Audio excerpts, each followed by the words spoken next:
Good evening. It's a meeting of the Bicycle and Pedestrian Advisory Commission. So this is the City of Urbana. Yeah, hey Craig, way over there.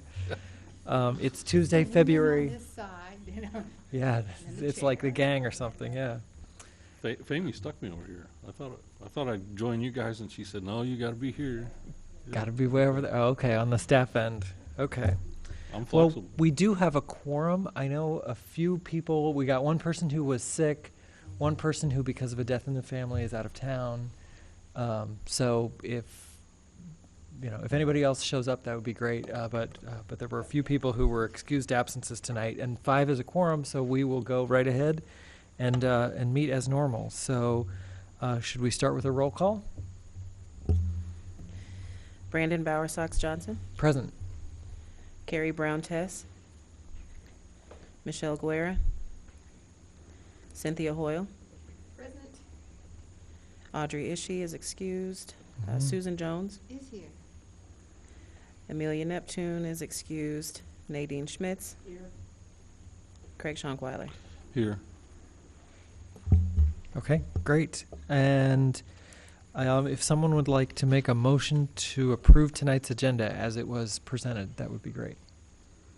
I move to approve the agenda. Okay. Is there a second? Okay, second by Nadine. All in favor, please say aye. Aye. Anyone opposed? Okay, we will proceed as planned. There were also minutes from our previous meeting that were distributed by email. I hope everybody got a chance to glance through them and make sure there weren't any issues. Did anyone have any corrections to those minutes? Nope. Okay, does someone want to make a motion to approve the minutes of our last meeting? I'll move to approve the minutes from the last meeting. Okay, is there a second? Second, okay. All those in favor, please say aye. Aye. Anyone opposed? Okay, thanks. No one is here in the audience yet for public input, so we will go on to our business items. First, we have an item of old business, 5A, about sidewalk access at an intersection here in downtown Urbana. This is Race Street and Green Street, and Craig is going to tell us a little bit about this unique situation here. I'll pull up a map and we can kind of zoom in with Google Maps here. That way we can kind of get our bearings here.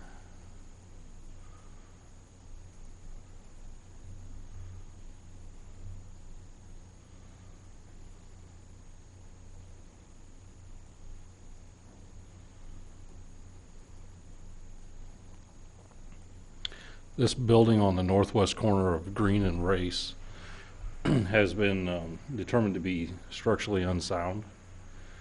So late last fall, the Community Development Department of the City of Urbana contacted the property owner and had them, they had seen some falling bricks and things like that on the face of the building, and they hired a structural engineer, and the structural engineer determined that the building's unsound, and as such, the sidewalk area needed to be blocked off because it was unsafe for pedestrians to be walking adjacent to the building. Currently, there's a fence that goes around the south and east edge of the building. There's, on either end of the fence, there are sidewalk closed signs with use other side arrows. We are currently working with community development to see if we can do, perhaps barriers, Jersey barriers or something to get the public around there. What complicates that is we're going to resurface this road this summer. And so right now, any pedestrian, they'd have to, move over a block away, or if they get down there, then they have to cross the road. But so right now we're trying to work this out. If this can, if this stays this way through the summer, which it's very likely that it could do so. They're just trying to work with the property owner, but the property owners, they have their own agenda, so to speak. So just to give an update on that. Cynthia? Yeah, there's a bus stop just to the north of this building, which a lot of people use. And so I've seen quite a number of pedestrians using the street to go around the closed sidewalk. I wonder if another way, other than people crossing the street,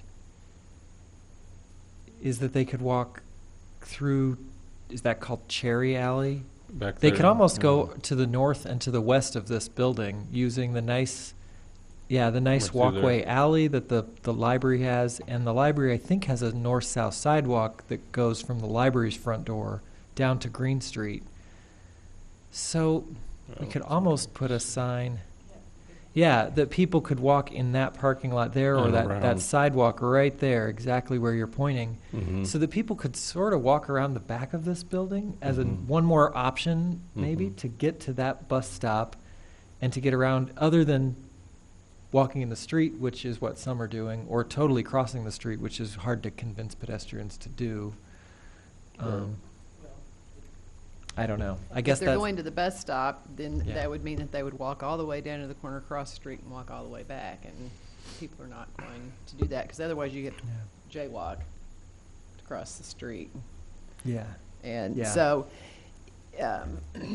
ideally, having the Jersey barriers there would give people access. And I sent Craig a picture of this. I've seen it done other places, and they did it on Green Street for a while too, in Champaign, when they were working on, I think, where Zaz used to be.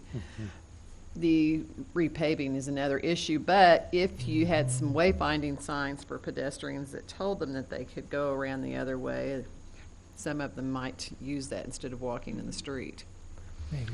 Well, we also have barrier curb issues, so if we do if we do anything, it has to be handicap accessible. Oh, okay.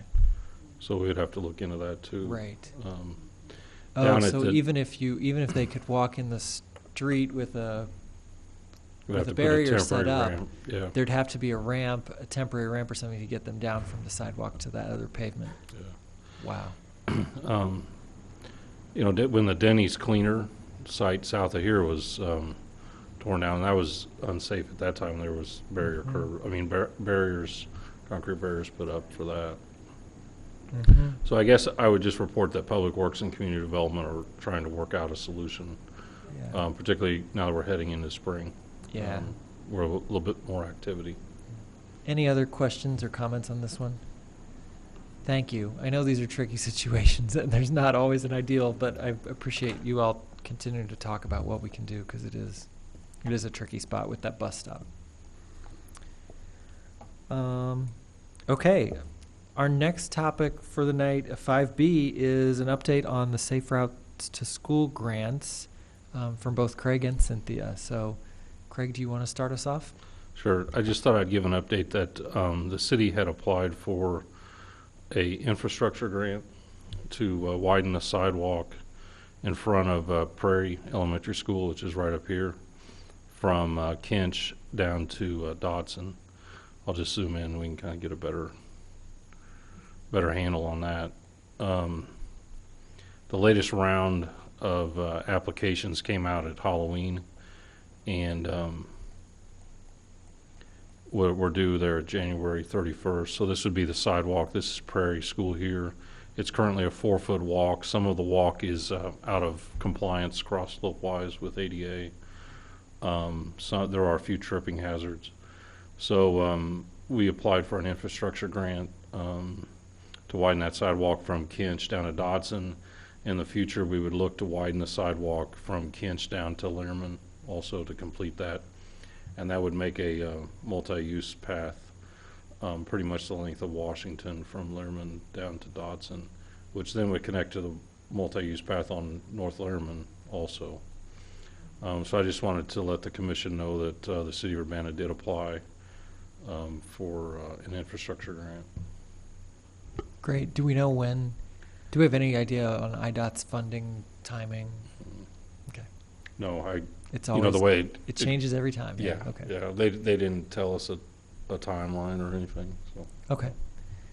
And Cynthia, in terms of the education, the other E's in the puzzle here. Right. I would just to Mhm. add what Craig said, that Prairie has one of the highest rates of students walking to school, and it's one of our schools that has a high proportion of children classified as for free and reduced lunches. So there are a lot of children who live within walking distance whose parents are working or don't own cars, and there are a lot of kids walking. And in fact, I have some slides in my presentation I'll do tonight on snow removal from over here.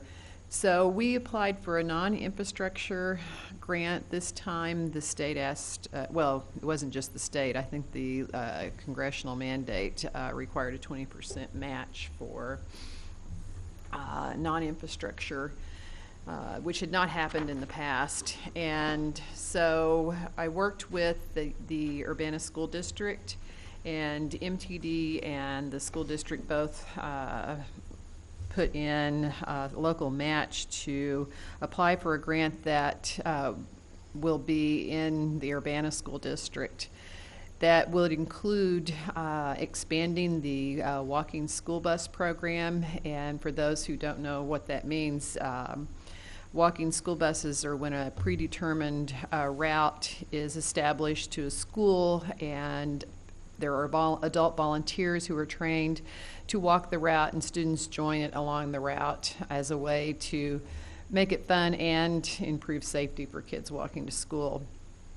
The Urbana School District hired a walking school bus coordinator for the spring semester. We're piloting the program at Lille because they had half their crossing guards eliminated due to city budget reductions. And so we will be doing the one at Lille this spring, starting in late April and running through May, and now probably into June, since all of the snow days have been used up. Yeah. So I think we'll be well into June. So we asked to expand that program to Prairie and King and Thomas Paine, and some resources for that, to continue the snow removal encouragement campaign, and I'll talk about that some more tonight, to continue to fund Walk and Roll to School Day, Bike to School Day, and a variety of other programs, frequent walker programs where there are incentives and rewards for walking. And so we are working with the school district and hope that we can keep those programs going and institutionalize them as well as much as possible, so that it's something that the school district can keep going if there were to be no additional funds for safe routes to school. And the walking school bus coordinator we hired is a graduate student. He's a doctoral student at the university and his master's in public health. So that's a good connection in for us too. We're hoping to perhaps work with some classes, students in community health, I think is the name of the program, that would give them an opportunity to do hands-on community implementation of community activities that improve community health, and this is the kind of program that is. So we'll see what happens, and hopefully that won't be too long before we hear. Last time it was 9 months before we heard, and then it was a lot of months after that before we got it executed. I think the infrastructure grants got executed much more quickly this time. Okay. Oh, and we were going to continue the voltage program at the middle school as well. That gives students rewards for trips walking and biking to school. So. Great. Any questions for Cynthia about that? Okay, thanks for doing that and pulling together. I'm glad we got local match. That's wonderful. So we can continue this in the new era of different funding landscape once again. But okay. Then our new business item tonight is more about the sidewalk snow removal campaign that Cynthia and the group have worked on. So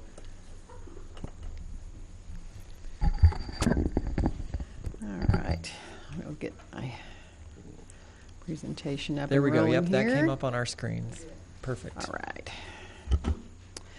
So I'm going to talk tonight about how we could create a snow removal encouragement campaign for Urbana. And I'm going to talk about a variety of things, how we can do that. But since we are a complete streets community, one of the first things I wanted to mention is that having snow and ice management policies for our pedestrian facilities, it reflects our commitment to equal access, safety, economic vitality, and quality of life. And so this is something that we should take a look at as to how we can do it. Another factor is that over 30% of our residents get to work by walking, biking, or riding the bus. And snow along routes makes it very difficult for people to access even the transit. I saw a pedestrian today when I was on my way home on South Philo fall into the street because he was trying to get over a mountain of snow at the street, and there were no cars coming, so he was okay. But the other issue is that sometimes it literally forces people into the street.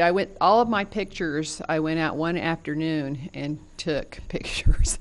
And I was watching these are college students. These are physically strong, capable young men. And this sidewalk along Lincoln, it's especially difficult, I think, on Lincoln because the sidewalk's right next to the street.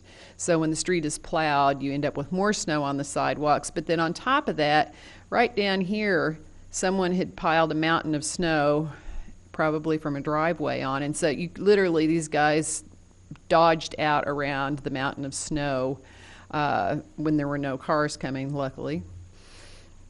I also saw a mother and her daughter making it down this sidewalk. I think they live in a house that faces onto Lincoln that doesn't have a garage, perhaps, and they parked around the corner, and she and her little girl were struggling through the snow with bags of groceries to get to the house. This is Washington Street, where we have, it's on the east side of Philo, and you can see one pedestrian has got his tall boots on, is hiking through the snow. The other one's in the street. See him there. This is at Washington and Philo, and as you know, this is kind of a awkward intersection. And this is a man on his way home from work. He had his business clothes on, and he's walking in the street. These are kids leaving the middle school. I think they're headed over to the mall. And some of the sidewalks were cleared, but they were clambering over piles of snow. So snow removal requires both ordinances and encouragement, because ordinances alone are not going to do the job. The city of Chicago has a snow removal ordinance, and their advocacy organization, Active Transportation Alliance, every winter does a major campaign to encourage snow removal. So you really need both of those, and you need an assistance program, and so that's another thing I will talk about. But this is on Florida, and you can see that the adjacent property owner did some snow clearance. MTD removes all of the snow in all of their shelters. They have them cleared out very quickly, but that doesn't help people get to the shelter, and MTD can't clear all of the sidewalks in the town that lead to bus stops. So snow angel programs are what they call them in many places, and I'm going to run through a variety of ways cities have this organized, and we can organize it however we want to. But it pulls on volunteers who will help clean snow from sidewalks and driveways, and even the pathways up to people's doors, so that they can move in and out. And as you're probably aware, the lack of snow removal really strands people who have mobility issues, people in wheelchairs, people who have to use walkers, the elderly, and kids often have a hard time getting back and forth to school and end up walking in the street as well. And so even with a snow removal ordinance, if you don't have neighbors who help those people, then they're often stuck with difficulty in getting the snow removed. And sometimes they can take care of that the same way they do getting their yard mowed, but other times they may need help. So these are quotes from other programs that they're designed to assist the elderly and the disabled. And they are neighborhood-based in some places. Volunteers are paired with seniors or residents with limited mobility in need of snow removal. And another thing that can happen is that in one of the other programs I'll be talking about, people agree to take care of certain sections of sidewalks the whole distance. And they may have neighbors who remove part of the snow, but they do the rest. And, you know, even in the north, some of these are, as you saw from Canada, they have these programs. And in this program in Hamilton, Ontario, they actually leave a note in their mailbox letting them know that the snow's been cleared. And in their program, they allow anybody 14 years or older. And they have a lot of organizations or companies that volunteer. A lot like our Adopt a Street program. People can adopt a sidewalk, basically. And they, in some of the programs, then hand out awards or do regular recognition of excellent volunteers, you know, something in the newspaper or on the website, things like that, to thank them for their work. Columbia, Missouri, apparently has been piloting a program like that, Adopt a Sidewalk program. And they agree to a certain area, and the city has priority areas that they've identified. So in our case, maybe we want to look at safe routes to school, safe routes to bus stops, things like that, that would be the higher priority for snow removal. And they were providing snow shovels for volunteers to borrow. I'm not quite sure how they funded that, but I thought that was an interesting note in their program. In Lincoln, Nebraska, Public Works and Utilities Department, was constantly receiving calls from people who couldn't remove snow. I'm assuming they have a snow removal ordinance. And so we get calls from people who weren't able to do that. And in their case, they had churches who were helping with the program as well. And you can see this is from their website. They show Snow Angels program, and they have a phone number specifically for contacting the program. In Davenport, Iowa, they have a program that sets volunteers up with people, and similar sorts of arrangements, and you just see pictures. They've got a lot of, I think, youth organizations. I saw a lot of younger folks in the pictures as well that they had on websites. And in Gary, Indiana, in fact, they had the Gary Youth Snow Corps, and they set that up as a way to also engage the younger people in the community to assist. I mean, there's a certain age and size you probably need to be an effective snow removal volunteer.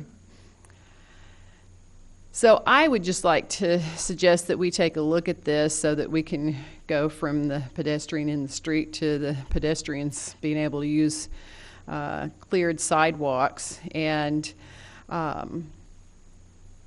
there were some things I saw. This is on Anderson across the street from Wiley Elementary. Some good neighbor had gone through and cleared the sidewalks, and then someone cleared their driveway and piled it right onto the sidewalk, so the kids still couldn't get down the sidewalk. And so that's the sort of thing that if we raise awareness and we have neighbors who take responsibility, we could perhaps reduce this sort of thing.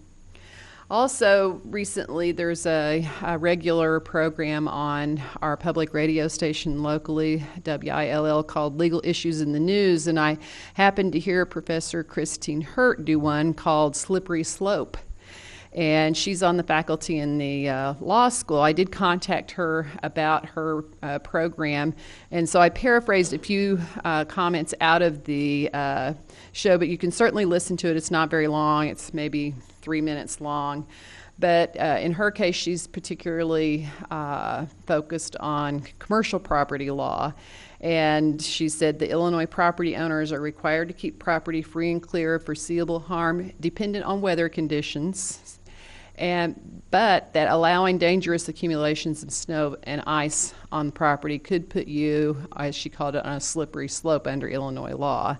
There's, of course, I'm not a lawyer, but a variety of conditions here. They don't expect you to keep the property clear of snow while it's snowing, and there is a reasonableness factor that's involved here. However, plowing the entire amount of your parking lot onto the public sidewalk could perhaps put you in a position of being liable for injury to a pedestrian.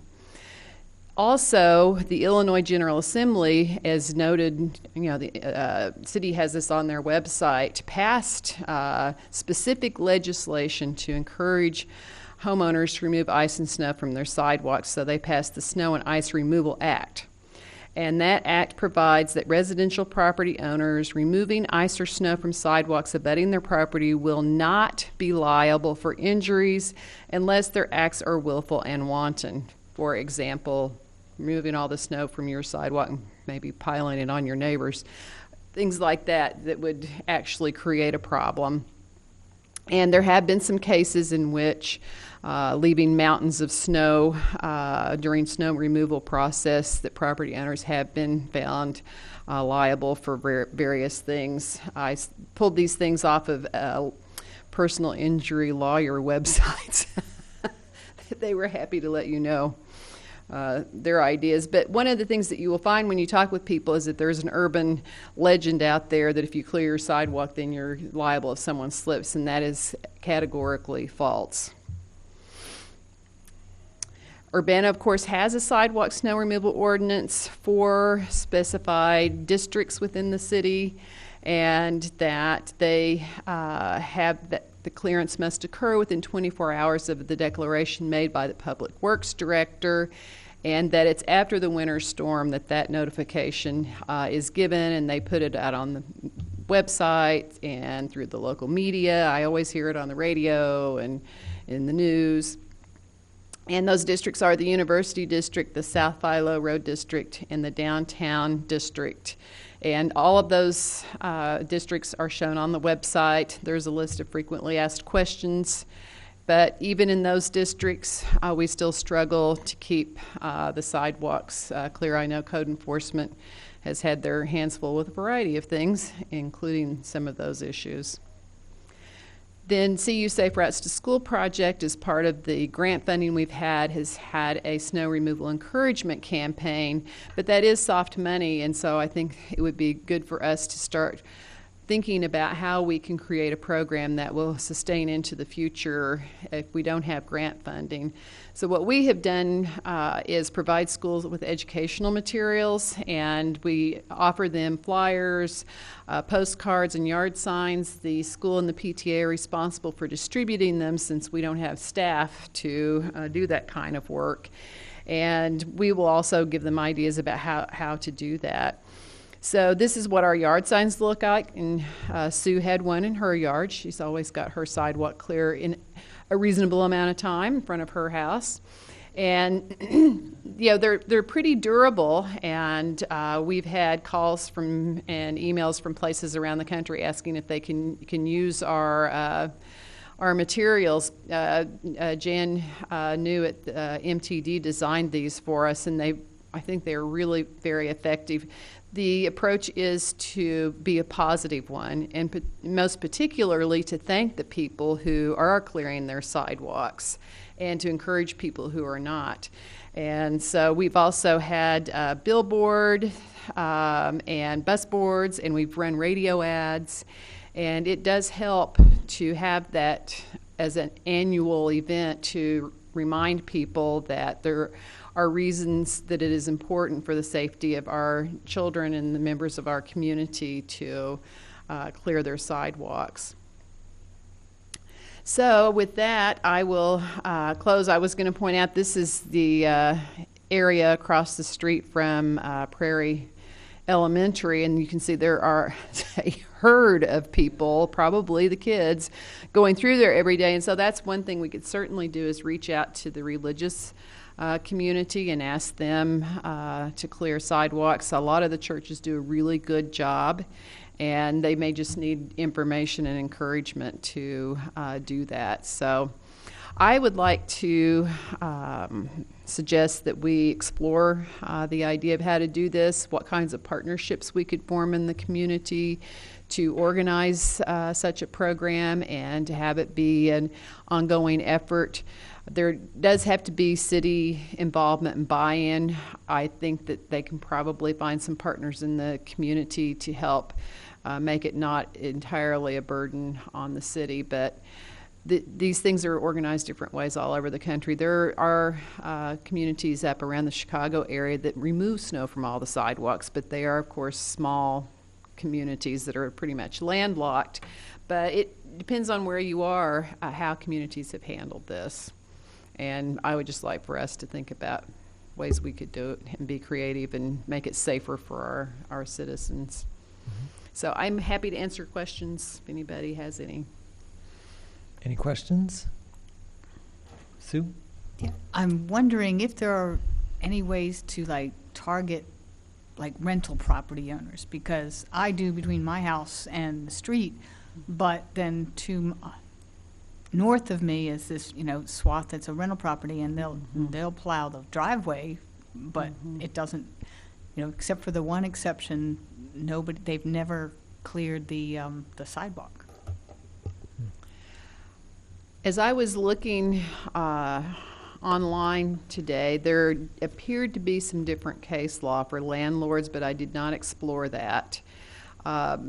It is a concern to me that people will pay to have their driveways cleared and not clear their sidewalks. And it seems that a sidewalk is certainly a much smaller area to clear. Another thing that you will hear is people will say, well, it's dangerous and hard work, and what if I'm not home? And my question always is, well, we require people to mow their grass, and that goes for many more months. You have to mow your grass many more times a year than you have to clear snow, and it involves pretty dangerous and expensive equipment. And people seem to get their grass mowed. I know code enforcement works on this, but most people get their grass mowed. And the last time that I've heard, no one was ever run over and killed because the grass was too tall. But we do have people walking in the street who have been hit because they couldn't get down sidewalks. So I think the community conversation about that and looking at the issue of rental property, if landlords can either require tenants to mow the grass, then they can also require them to remove snow, or if they do pay to have the grass mowed, then it seems not unreasonable to suggest that if they're going to clear driveways, they can clear sidewalks. And so, but that's a conversation that Now, the condos across Yes. from me, they've got the guys out with the snow Yeah. blowers, and that's wonderful. what's the name of that complex? I'm trying to remember. It goes from it's across the street from the middle school all the way over to Anderson, and they do a really good job. That's a large area. It's at least an entire city block that all the way around on all sides that they clear the sidewalks there. So that is deeply appreciated, and I'm sure their tenants appreciate it too. And there are also property owners in there. I know some of the condos are owner occupied. Is that like Fairlawn Village? Is that the name of it? Yes, Yeah. yes, they do That's a really great. good job. Cynthia, can you describe a little how this program would change or be continued as part of the Safe Routes to School effort? I mean, if that happens, if you get more Safe Routes to School funding for sort of all of the Safe Routes projects, is this campaign then one that continues to get sort of funded and promoted through that as long as that grant is still happening, or? Right, we could still pay for the billboards and the radio ads. It is targeted to the discussion about children being able to get back and forth to school. But a regular billboard is $1,500 for a month. We also ran some on the electronic billboard, although we will not, I don't know if we'll do that or not, since there are no electronic billboards in Urbana.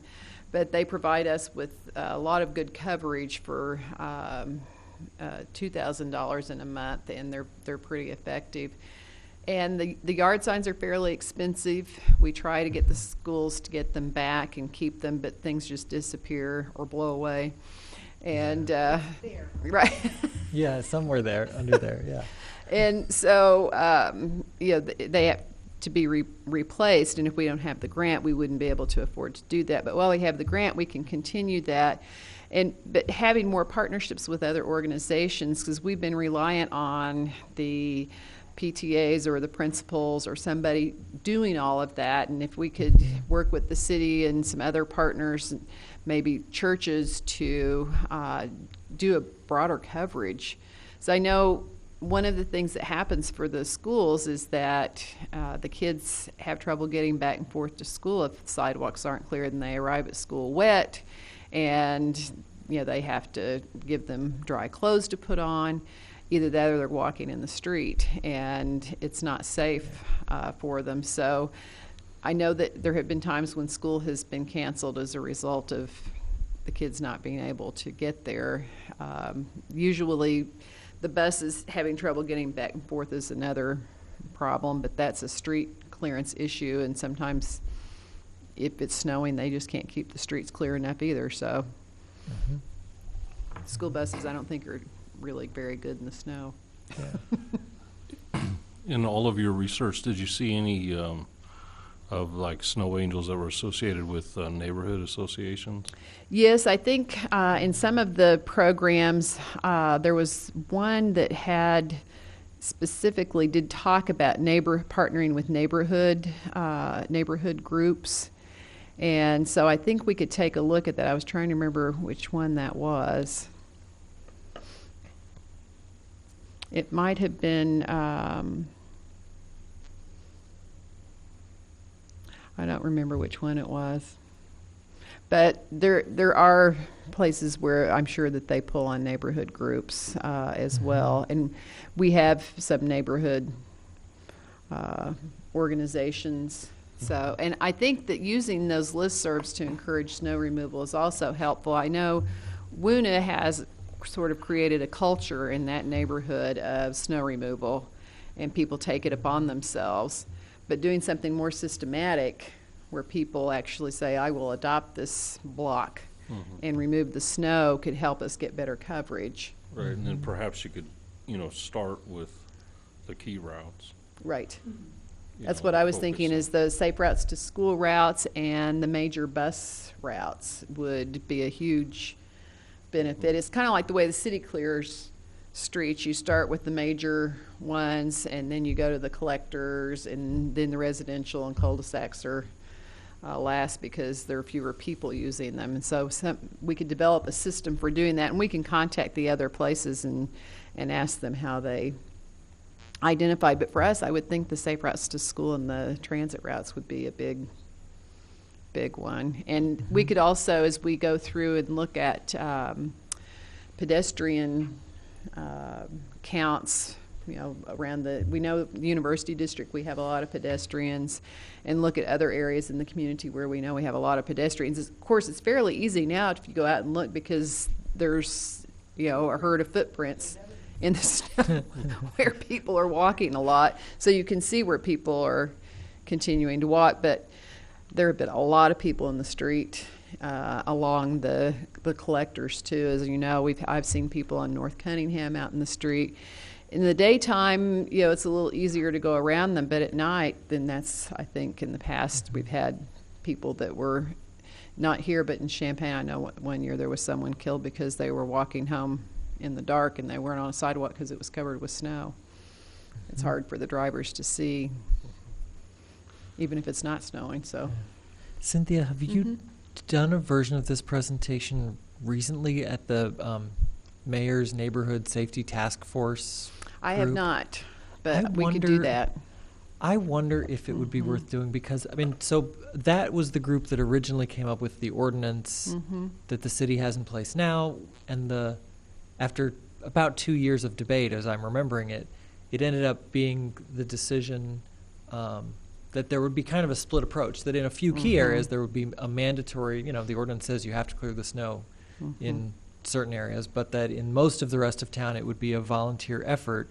But I know, even I'm remembering when the mayor was describing that she was very optimistic that a volunteer effort where citizens could sign up and volunteer and claim a block, adopt a block or adopt a street, that a lot could be accomplished through that coordination of volunteers. And I wonder, now that it's been some time and that ordinance is in place and things, if taking some of these specific examples back to that group might be helpful. I was surprised. Yeah, the timing is right. And I was surprised how many of these URLs and the examples were the city public works department in some way sponsoring the Snow Angel program, or at least sharing information about it. And so I do wonder in what ways the city could, on the one hand, try to continue promoting the volunteer efforts of Snow Angels to clear blocks and things. Yeah, I and think, go ahead. Yeah, since that group was officially the group that sort of came up with that two-pronged strategy, maybe they would benefit from a lot of these examples as we think about how we could encourage this. Yeah, I would be happy to do that. And I think that, what we need to do, somebody has to coordinate it. That's, the sort of baseline. But I think we could pull in neighborhood groups and businesses and churches and PTAs and maybe some service clubs. There are sororities and fraternities on campus that take on certain projects. And so, like the way that we have the Adopt a Road program, I don't know how much staff time is involved in overseeing that. We certainly would not be posting signs saying someone adopted the sidewalk. So in that regard, it would be less. There would be less, expense involved. But having some system like that where somebody's keeping track of who's doing what, so that we cover as much ground as possible. And checking out how other places have set that up. Other cities have done that. And some of them have the links that I have was volunteer whatever, Lincoln or whatever. And I don't know if that's a organization within the city or something that is affiliated with the city. I don't know how that's organized. It may be somewhat like Active Trans in Chicago is a freestanding organization. However, they have staff from their organization who work for the city. Right. So I think it has to be a partnership. Right. Yeah, I wonder, there's some volunteer coordinating groups in town, like on campus there's a group called the Office of Volunteer Programs, OVP. There's a website for that. And then there's RSVP is the Right. retired and senior volunteer programs that I think Family Service coordinates. Now, of course, we wouldn't want to, Yeah. in their case, I don't know if they would take this on a little bit because they mostly are looking for places seniors can volunteer, which probably seniors are not the ones you'd want volunteering to clear snow. It's the other way around. It would be, they might come in contact with seniors through some of their programs who need, who can't clear their own walk and would Right. like somebody else on their stretch of the street to help them.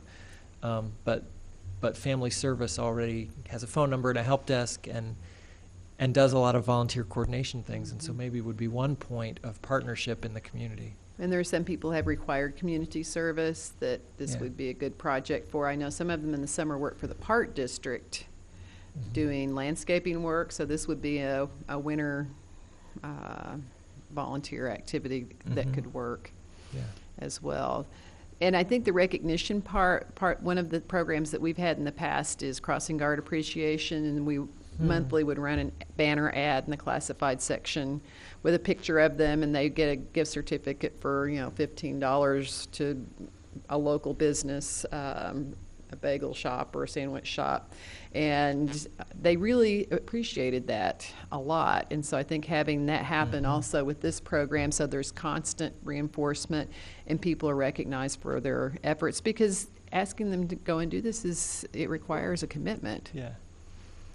especially in winters like this where there's more snow than others. Yeah. Right. And some of the time, it's been very challenging. Like last night, I chiseled the ice off of my Ugh. sidewalk with a special tool I bought. And so sometimes it's really difficult. And, you can only ask people to do what they can do. A snow Yeah. blower wasn't going to help because, it all melted and ran into slush and then froze again. So it was hard to deal with. But even when you do that, when you clear it some, then it melts off faster because there's less of it. And so the places that have been cleared today mostly melted off Yeah. and left clear pavement underneath. Yeah. Yeah. But the mountains will be left for weeks. It will be Yeah. a long time before we get rid of our mountains of snow. Yeah. Good thing is it all goes away in time though, doesn't it? It will, yes, it will eventually become summer. Do you promise? I do like the thought of raising awareness and a positive approach and encouragement. Mm-hmm. I think that's important.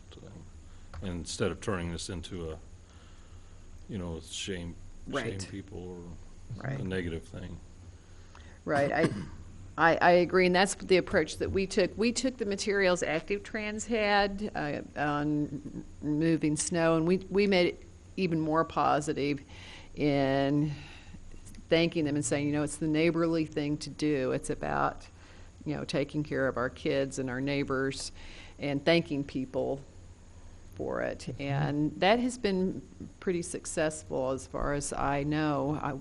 People have always appreciated that. And so I wouldn't have a problem with us, for example, if somebody would take the time to go around those neighborhoods and ask people whose sidewalks are cleared, if you could put a sign out thanking them for clearing yeah. their sidewalk. But I've never had the staffing to do that sort of thing. Right.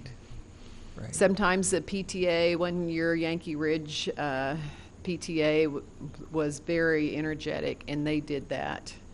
And there were signs all around, and it did make a difference in how much snow was cleared on the routes to school.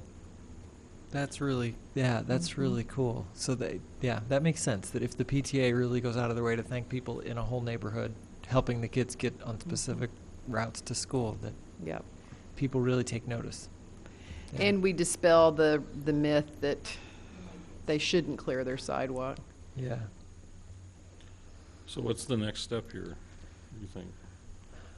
Go to the mayor's Yeah, I task think it force, would be think? good to do this same presentation while it's still fresh in people's minds, while there's still maybe a little snow left on the ground.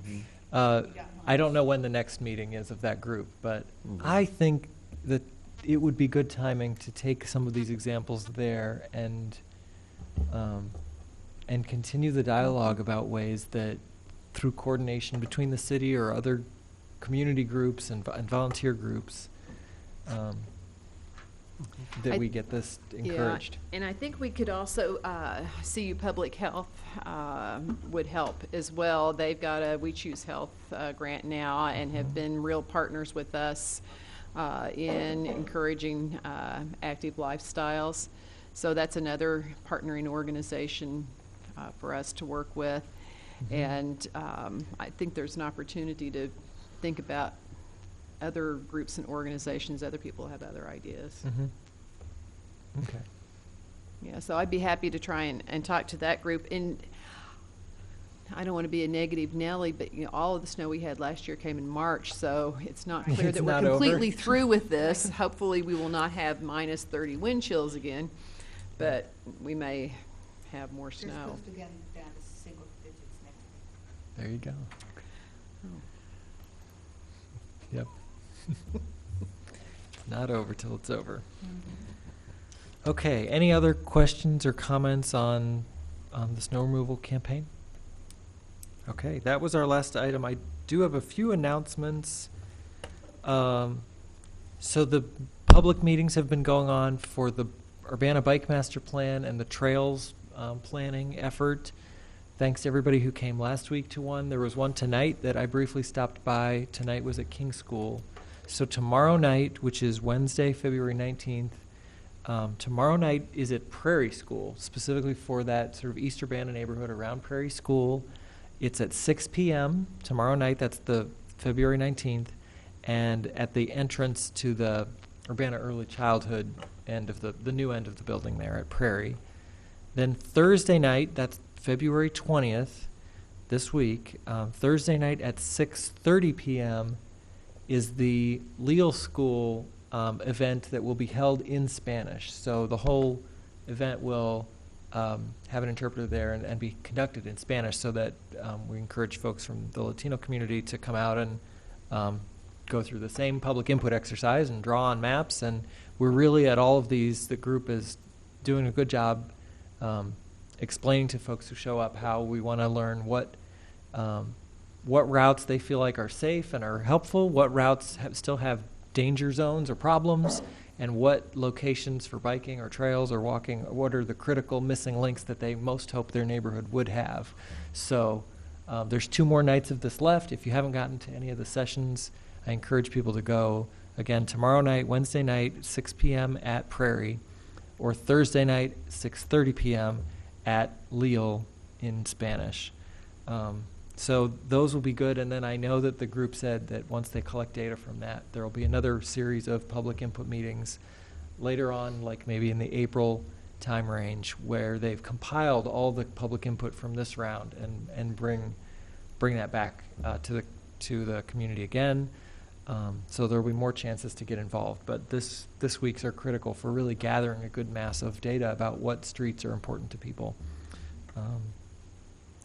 That's all the announcements I know about. With the bad weather, there's not so many bike races or anything like that, but are there any other announcements? Oh, tell us about it. The Illini Chill this Saturday, it's out in St. Joseph, and basically it's a 20-mile ride out there for hot chocolate. And, Okay. they've Do been they doing have hot that. chocolate? Mm-hmm. Oh, good. Will it be warm or chilly? Yeah, in Okay, between. okay. It'll be like 30. Okay. Yeah, they have a lumberjack breakfast that the whole community comes out for. It's a big Boy Oh. Scout thing. And so that's the breakfast part of it. And then you ride out and have hot chocolate, and you come back, and another church provides the lunch. Sweet. Is So there a it's- fee registration? Yes, there is a registration fee. Is there a and website or somewhere people go it's- to read about it and sign up? If you search for Illini Chill, Okay. you'll find it. It's with the St. Joseph Chamber of Commerce. That would be Saturday, the 22nd of February. Okay, great. Any other events or announcements? Cynthia? April 15th, we will be hosting the Illinois Bike Summit. Yeah, that's right. It will be at the I Hotel, and the Secretary of the Illinois Department of Transportation, Ann Schneider, will be here, and she's going to talk about the Illinois Bike Plan that has been developed. And so I think that is going to be a very interesting event to attend, and you can find registration information via the Champaign County Bikes website. The other things, Bike Month is in May, and we have a lot of activities already planned. May 7th will be Bike to School Day, and we have events being planned for that. May 15th will be Bike to Work Day. We also have a bike rodeo that will be at the market at the square on May 31st. And we do sell helmets for $10 for children mostly. There are some adult-size helmets, but we are targeting K through 8 with our program. And then farther down the road, for those who want to mark their calendars ahead, we've got then in June, the first Saturday in June, June 7th is Playing It Safe, and we have a big bike rodeo and helmet sales there as well. That's at the fairgrounds in Urbana, Champaign County Fairgrounds. So those are things that are all on the calendar, and people can mark their calendars and find more information on the Champaign County Bikes website. And so those are bicycling events that That's are great. coming up. Great. And our next meeting, normally we do every other month, would be April.